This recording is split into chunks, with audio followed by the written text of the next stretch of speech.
Hello नमस्ते good morning.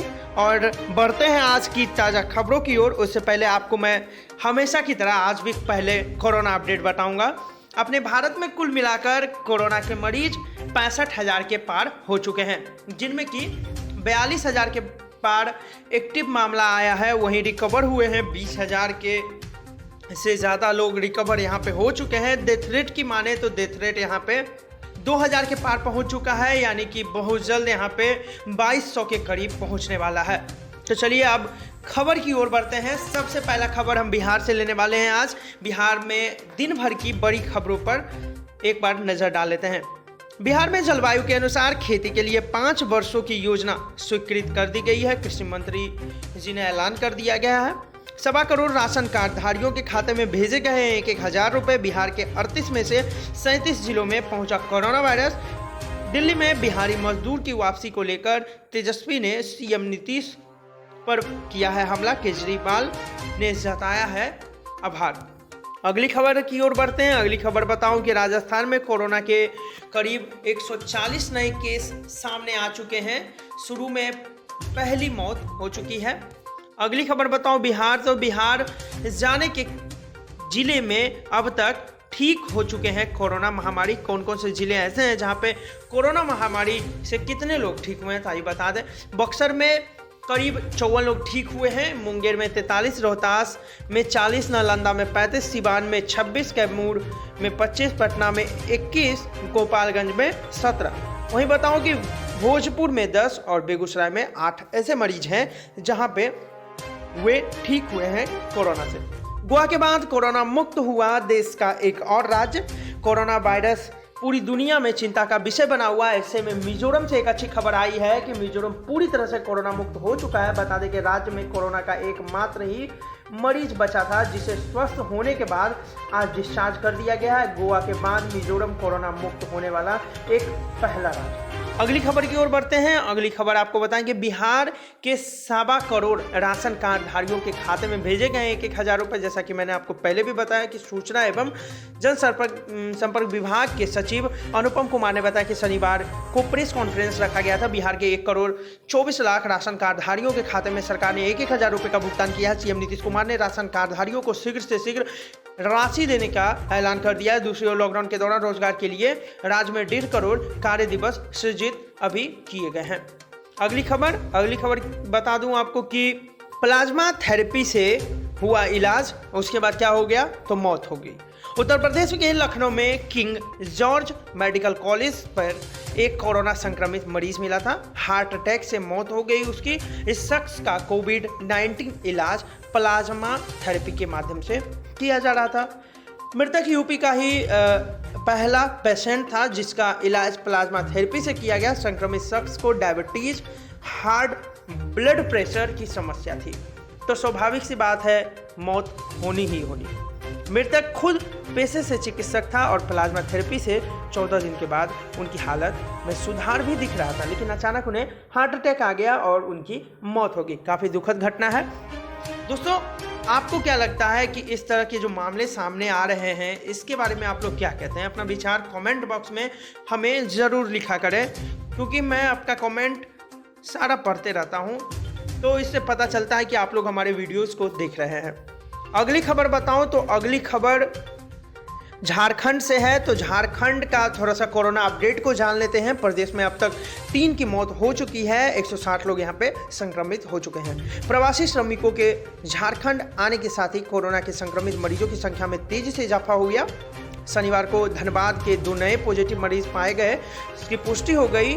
RIMS में आज कोरोना के 23 मरीज ठीक हो गए हैं और वहाँ से निकल के अपने घर सुरक्षित पहुँच गए हैं। सभी ने जाँच रिपोर्ट करवाई थी, जिसका रिपोर्ट जो है नेगेटिव आ गया है। काफ़ी खुशी की बात है। 17 मई के बाद भी बढ़ेगा लॉकडाउन। स्वास्थ्य मंत्री ने साफ तौर पे कथित रूप से जवाब दे दिया है कि देश में 2 बार लॉकडाउन बढ़ाया जा चुका है। ऐसे में सभी को मन में यही सवाल उठ रहा है कि 17 मई के बाद लॉकडाउन आगे बढ़ेगा या नहीं बढ़ेगा। इस बारे में स्वास्थ्य मंत्रालय डॉक्टर हर्षवर्धन ने यह भी कहा है कि लॉकडाउन आगे बढ़ेगा या नहीं, कई चीज़ों को देखने के बाद ही यह तय किया जाएगा।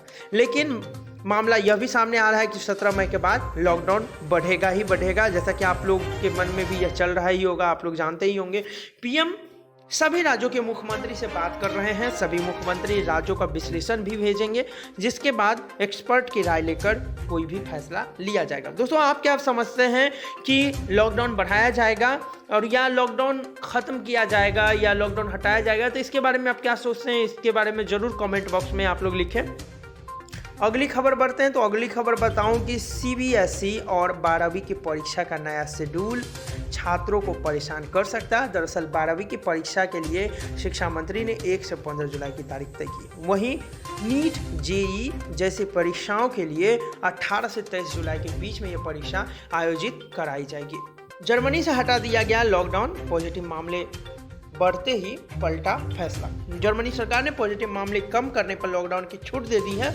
छूट देने पर कुछ दिन बाद देश में पॉजिटिव मामले बढ़ गए हैं, जिसके संबंधित शहरों में और टूरिज्म स्पॉट खोलने का फैसला भी किया गया है। वहीं भारत की बात करें तो यहाँ लॉकडाउन गंभीरता के रूप में लिया जा रहा है। लापरवाही के चलते भारत में भी जर्मनी जैसी स्थिति पैदा हो सकती है और यहाँ पे भी लोग काफ़ी तादाद में, जिस हिसाब से आप लोग भी देख रहे हैं कि यहाँ कोरोना का संक्रमण बढ़ रहा है, जिस तेज़ी से ग्राफ बढ़ रहा है, ऐसे में अंदाज़ा नहीं लगाया जा सकता है कि आगे क्या होने वाला है। खैर, बढ़ते हैं अगली खबर की ओर। अगली खबर आपको फिर हिमाचल प्रदेश से बता दूं। अगली खबर की ओर बढ़ते हैं। अमेरिका ने चीनी पत्रकारों की वीज़ा अवधि घटा दी है। चीनी पत्रकार अब अमेरिका 3 महीने से ज़्यादा नहीं रह सकते। दरअसल बात क्या है, तो शुक्रवार को अमेरिका ने नए निर्देश जारी कर दिए हैं कि चीनी पत्रकार को वीज़ा अवधि घटा दी गई है। अब वो सिर्फ 3 महीने के लिए ही अमेरिका वीज़ा लेकर आ सकते हैं। बता दें कि विदेशी मीडिया के प्रतिनिधियों के अनुसार कोई अवधि नहीं है। यहाँ पहली बार जब किसी देश में मीडिया प्रतिनिधि पर वीज़ा अवधि हटाई गई है। नवादा में एक क्वारंटाइन सेंटर से शनिवार की सुबह 70 से अधिक मजदूर भाग गए हैं। इस सेंटर पे एक प्रवासी रिपोर्ट शुक्रवार को पॉजिटिव आया गया है। मजदूर क्वारंटाइन सेंटर में जिस तरह के आरोप लगाए जा रहे हैं, मजदूरों का कहना है कि यहाँ खाना समय पे नहीं मिलता, इसलिए हम लोग भाग गए। पुलिस और प्रशासन के अधिकारियों के द्वारा समझाने की कोशिश भी किया गया, लेकिन मजदूर वापस फिर लौटे। यहाँ 200 प्रवासी मजदूरों को रखा गया था। बिना वैक्सीन खत्म हो जाएगी कोरोना, ऐसा ट्रंप जी का कहना है। ट्रंप जी को आप लोग जानते ही हैं, अमेरिका के राष्ट्रपति डोनाल्ड ट्रंप। इनका कहना है कि कोरोना वायरस के लिए कोई दवा की ज़रूरत नहीं है हमें। हालांकि उन्होंने यह भी कहा है कि अमेरिका में इससे 95,000 से ज़्यादा लोगों की मौत भी हो गई है। फिलहाल अमेरिका में 13 लाख से ज़्यादा कोरोना संक्रमण भी पाए, जबकि यहाँ अब तक कोविड-19 की वजह से 78,615 लोगों की मौत हो चुकी है। तो ऐसे में मैं ट्रंप जी से यही पूछना चाहूँगा कि ट्रंप जी, अगर आपके यहाँ कोरोना इसी तरह ठीक हो जाए तो आप दवाई के लिए क्यों इतना परेशान हैं। बढ़ते हैं दिल्ली की खबर की ओर। तो दिल्ली की खबर में बता दें कि दिल्ली में अब तक करीब 7,000 के पार कोरोना संक्रमित पहुँच चुका है। करीब यहाँ बताऊँ तो 75 लोगों की मौत हो चुकी है। कोरोना के आंकड़े हेरा फेरी के आरोप पर भी बोले मंत्री सत्येंद्र जैन। लैब की 2 से 3 दिन रिपोर्ट हुई गड़बड़ी। दिल्ली हिंसा मामले में एससी पहुंची कम्युनिटी नेत्री बृंदा करात। आरोपियों के परिवार से एफआईआर और अन्य कागजात की कॉपी भी मांगी है। ब्याज को लेकर रूम मामला बताओ कि एससी जनहित याचिका दायर, सीबीआई या एससीआईटी की जांच के लिए भी मांग की गई है। नोएडा में कंटेनमेंट जोन की संख्या बढ़ा दी गई है। यहाँ कंटेनमेंट जोन की संख्या 44 कर दी गई है। और चलिए अगली और आखिरी खबर आपको बताएं आज का कि अमित शाह जी का क्या कहना है कि यहाँ तक कि कई लोगों ने मेरी मृत्यु के लिए ट्वीट कर दुआ मांगी है। अफवाहों पर बोले हैं अमित शाह। उन बीते कुछ दिनों में यानी कि कल के दिन इनके बारे में तरह तरह की अफवाहें फैलाई गई सोशल मीडिया पर गृह मंत्री अमित शाह के बीमारी को लेकर कि गृह मंत्री अमित शाह कोरोना वायरस के चलते दिन रात कामों में व्यस्त हैं, इस वजह से उनको कोरोना वायरस हो गया है और वो संक्रमित हैं। अफवाह फैलाने वालों की कल्पनाओं का आनंद लेना चाहते कि अमित शाह ने कुछ लोगों को ट्वीट करके भी अपनी मौत की दुआएं मांगी है। सोशल मीडिया पर बयान जारी के मुताबिक बताऊं कि अमित शाह ने कहा है कि उन्हें कोई और किसी तरह का बीमारी नहीं है, मतलब उन्हें वो बिल्कुल स्वस्थ हैं और ऐसा जो मतलब अफवाह फैलाया जा रहा है वो सब फेक है। तो बस आज की वीडियो हम यहीं पे रखते हैं। अगर आपको वीडियो अच्छा लगा तो इस चैनल को सब्सक्राइब कर दें और बेल आइकन को ज़रूर दबा दें, ताकि हर सुबह 7 बजे आपको ब्रेकिंग न्यूज़ मिलते रहें। धन्यवाद।